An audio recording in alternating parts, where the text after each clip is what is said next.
ತುಮಕೂರಿನ ಸಿದ್ಧಗಂಗಾ ಮಠದಲ್ಲಿ ಈಗ ಜಾತ್ರಾ ಮಹೋತ್ಸವ ನಡೀತಾ ಇದೆ. ಅದಕ್ಕೆಲ್ಲ ತಯಾರಿಯನ್ನ ಕೂಡ ಮಾಡಿಕೊಂಡಿದ್ದಾರೆ. ಇಂದು ಸಿದ್ಧಲಿಂಗೇಶ್ವರ ಸ್ವಾಮಿ ಬ್ರಹ್ಮ ರಥೋತ್ಸವ ನಡೆಯಲಿದೆ. ಸಾವಿರಾರು ಭಕ್ತರ ಸಮ್ಮುಖದಲ್ಲಿ ಬ್ರಹ್ಮ ರಥೋತ್ಸವಕ್ಕೆ ಚಾಲನೆಯನ್ನ ನೀಡಲಿದ್ದಾರೆ. ಸಿದ್ಧಗಂಗಾ ಮಠದ ಪೀಠಾಧ್ಯಕ್ಷರಾದ ಸಿದ್ಧಲಿಂಗ ಶ್ರೀಗಳಿಂದ ಚಾಲನೆ ಸಿಗುತ್ತೆ. ವಿವಿಧ ಹೂಗಳಿಂದ ಅಲಂಕಾರಗೊಂಡಿದೆ ರಥೋತ್ಸವ. ಸಿದ್ಧಗಂಗಾ ಮಠದ ಕಿರಿಯ ಶ್ರೀಗಳಾದ ಶಿವಸಿದ್ದೇಶ್ವರ ಸ್ವಾಮೀಜಿಯವರು ಹಾಗೂ ತುಮಕೂರು ಜಿಲ್ಲಾಧಿಕಾರಿ ಶುಭ ಕಲ್ಯಾಣ್, ಜಿಲ್ಲಾ ಪಂಚಾಯಿತಿ ಸಿಇಒ ಪ್ರಭು ಅವರು, ಎಸ್ಪಿ ಅಶೋಕ್, ಮಹಾನಗರ ಪಾಲಿಕೆ ಕಮಿಷನರ್ ಬಿವಿ ಅಶ್ವಿಜಾ ಅವರು, ಶಾಸಕ ಜಿಬಿ ಜ್ಯೋತಿ ಗಣೇಶ್ ಸೇರಿದಂತೆ ಹಲವರು ಇದರಲ್ಲಿ ಭಾಗಿಯಾಗಿದ್ದಾರೆ.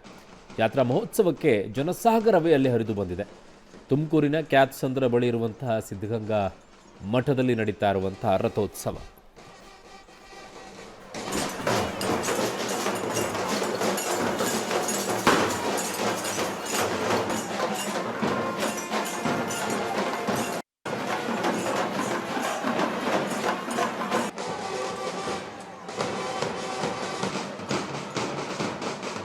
ಪ್ರತಿ ವರ್ಷ ತೇರಿಗೆ ಬರ್ತೀವಿ.